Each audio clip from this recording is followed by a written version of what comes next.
Children, a big loving welcome to our very own channel, Ammu&You. I am Ammu and I am here to narrate stories to you. Today, the story that I have for you is a very simple, beautiful, and a heart-touching story. It's been written by a wonderful person and an amazing author, Sudha Murty. Her writing is so simple, yet heart-touching. And the story that I have for you today is how I taught my grandmother to read. Now here I is the narrator, and the narrator is narrating her story, that how she taught her grandmother to read. So I will be reading out the story to you as the narrator. So the narrator, meaning I, lived in a small village in Karnataka in South India. I lived with my grandparents there, and I loved my grandparents. In those days, the transport system was not very good and developed. So we used to get the morning paper in the afternoon. The weekly magazines would come one day late, and all of us would be eagerly waiting for them to come. We would be waiting for the yellow bus that would get all our posts, magazines, and newspapers for us. Now, at that time, Triveni was a very popular writer in Kannada language. Kannada is the language spoken in the state of Karnataka. So, hers was also a very simple yet interesting style of writing, and hence people loved to read her writings. She wrote Kashi in the weekly magazine Karmavira. It was a story of an old lady with religious beliefs.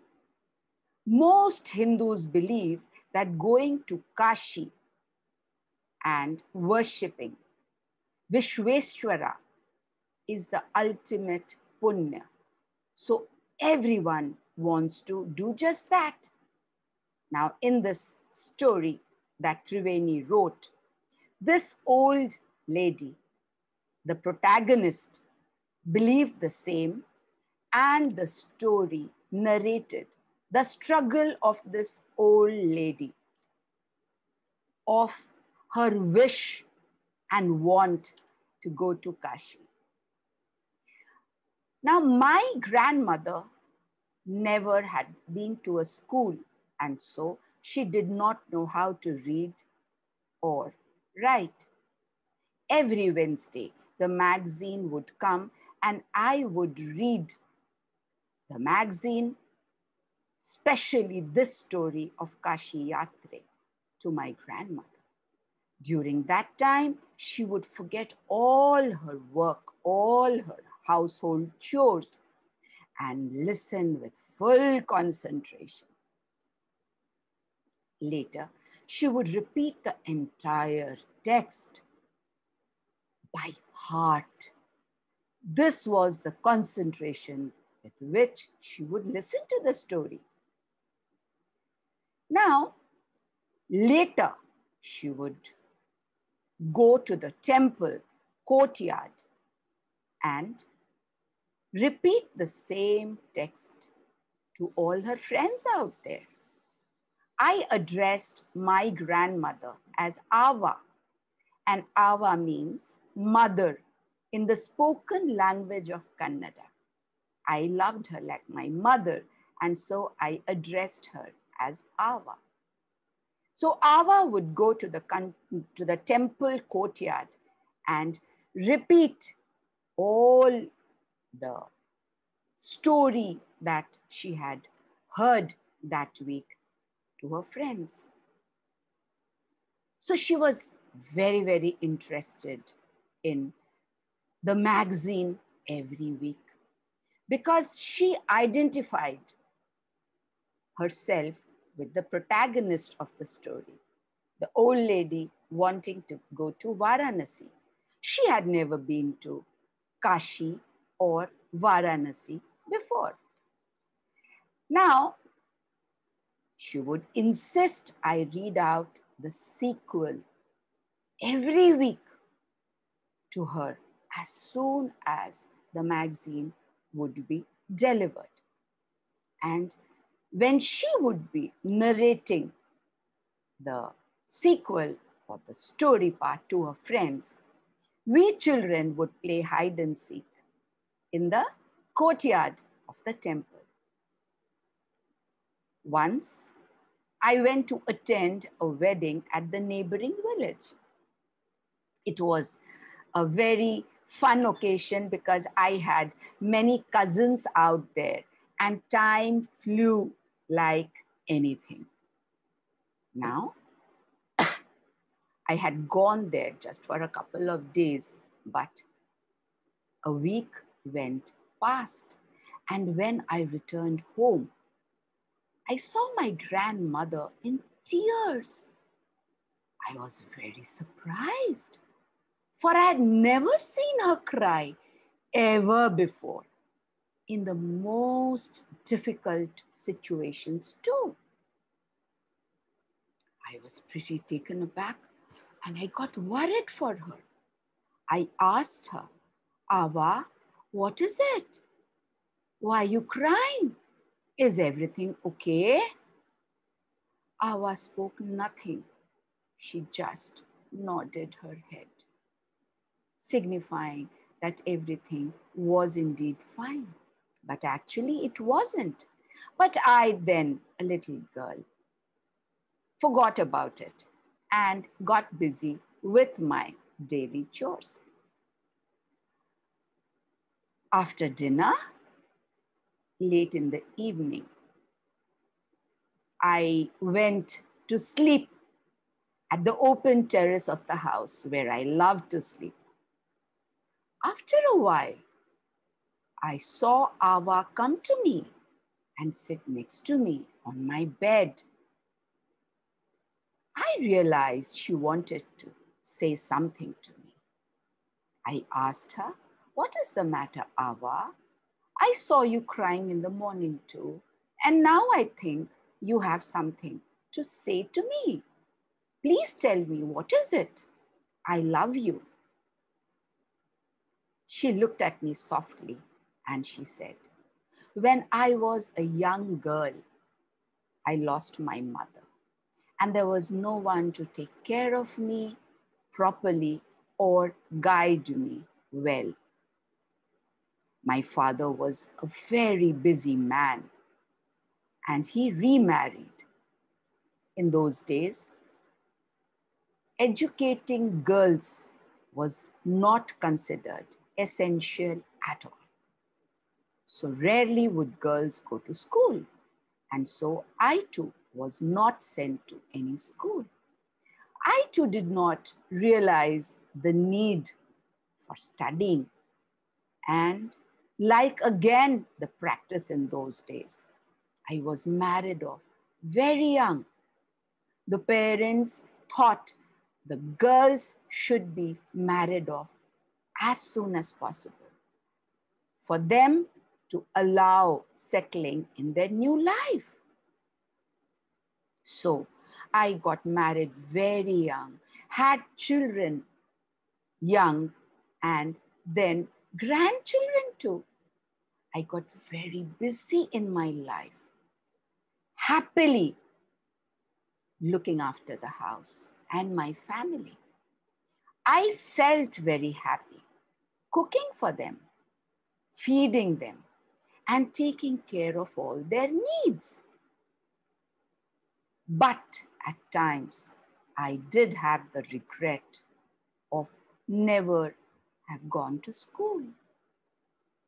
I so really took care that all my children went to school and my grandchildren too. And so you and your father, all of them, can read and write. Now I was wondering that why my 62 years old grandmother was telling her 12-year-old grandchild, me, the story of her life. I could not connect the reason, but I loved her from my heart. And I knew that definitely there had to be a special reason for her speaking about to me. I again found her eyes filled with tears. I looked at her face intently and found it unhappy. Ava, please don't cry. What is the matter? Can I help you in any way? I love you so much, I told Ava as I hugged her. My Ava was a very good-looking lady, and I had always seen her cheerful and happy. In fact, she would always tell us to be happy and remain cheerful in all situations. Now the same Ava with an unhappy face was troubling me. I wanted to know, why was my Ava troubled? Ava, please tell me, can I help you in any way? I asked her and pleaded to her. Yes, you can, my dear. And that is the reason I came here to talk to you. You know, when you were away to attend the marriage in the village, Karmavira came in as usual. I eagerly opened the magazine to read the sequel, but was unable to read a word. I tried with my hands, rubbing over the pages, wishing that I could understand what was written. But alas, I could not read or understand a single word written there. I felt so helpless, to the extent I even thought of going to you in the village with a magazine to read me out. I could have asked anybody else to read it out for me, but I was too embarrassed to do so. Me, a grown-up, could not read, and how dependent I was for such a small thing as reading a book. I felt very sad and I wanted to read. I realized that we are so well off by the grace of God. We have enough money. But what is the use of all this money that I still am dependent for such a small thing as reading? I want to learn to read, my dear, and here I want your help. I have made up my mind, said my grandmother, that I will start learning Kannada language right from the alphabets tomorrow onwards. I will work very hard. I will keep reciting it and learning it and doing everything possible to learn as fast as I can. And I will keep a deadline of Saraswati Puja during the Dassehera time, where I should be able to read a full novel by myself. That is a task I have set for myself. And my dear, I need your help for that. Will you help me, my dear? Will you become my teacher? I was taken aback. I looked at her and I said, Awa, you have gray hair. Your hands are wrinkled. You wear spectacles. You are 62 years old and you want to learn to read alphabets? Awa, wouldn't that be so funny? I asked childishly, laughing out at her. I tried unknowingly to make fun of her because I had never thought that a grown-up could learn alphabets. That's what a child does. But here, my 62-year-old grandmother wanted to start learning to read alphabets. My grandmother, Awa, put her gentle hands on my head and said, if you are determined, you can overcome any obstacle. No job is impossible for you. No task is unsurmountable for you. If you work hard enough, you can make the impossible possible. I will work harder than anybody. There is no age bar for learning, my dear.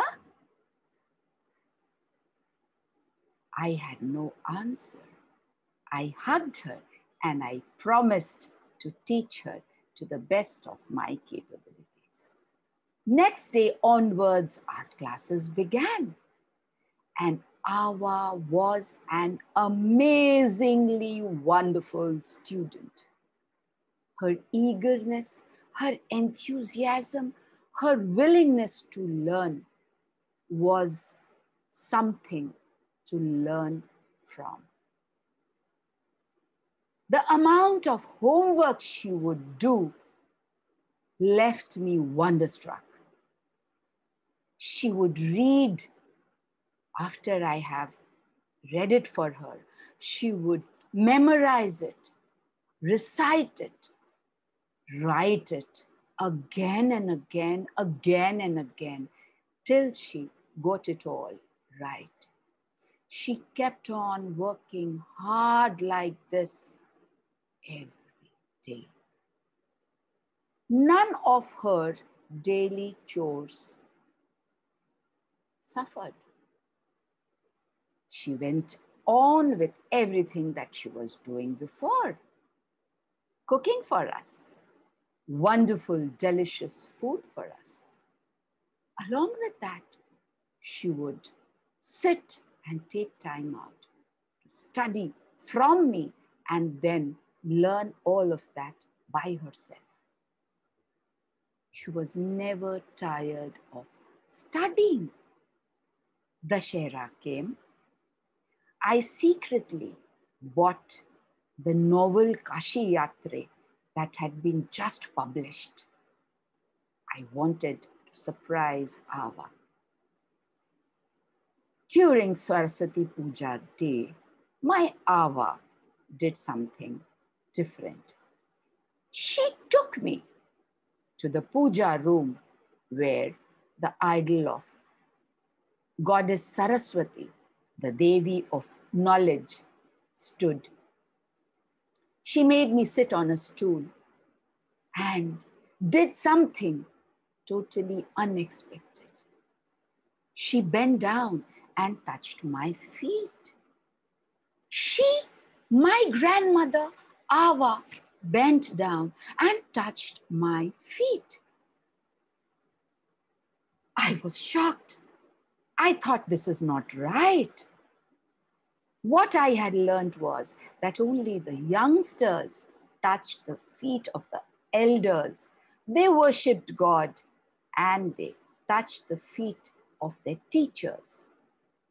And I loved this wonderful tradition of showing respect to elders. But here, my grandmother was touching my feet. Awa, what are you doing? I stood up and told her, how come you are touching my feet, Awa? It is me who has to touch your feet. You are my grandmother. Awa held my hand and she said, my dear, I am touching your feet to show my respect and gratitude to my teacher, not to my grandchild. You are my only teacher, and as a student, I want to show my gratitude and respect to you. She hugged me, and I hugged her. I understood her explanation. I very quietly took out the book, the novel of Kashi that I was holding in a packet and gave it to her. With curiosity, she opened it. Her face lit up and she opened the pages and started reading the book. I was filled with joy, overwhelmed at my grandmother's success. My student had come out with flying colors. She had met her deadline of Dassehera. So children, this is how I taught my grandmother to read. Isn't this a lovely story? So beautiful. Like, share, subscribe. Tell your friends about this story. You can read this story and enjoy it again and again. This is Grandma Bag of Stories by Sudha Murty. And if you have a grandmother who can't read because she didn't go to school, you can teach her, do that. Just like the narrator did with her grandmother. Children, education is very, very essential for our growth and to make us independent in life.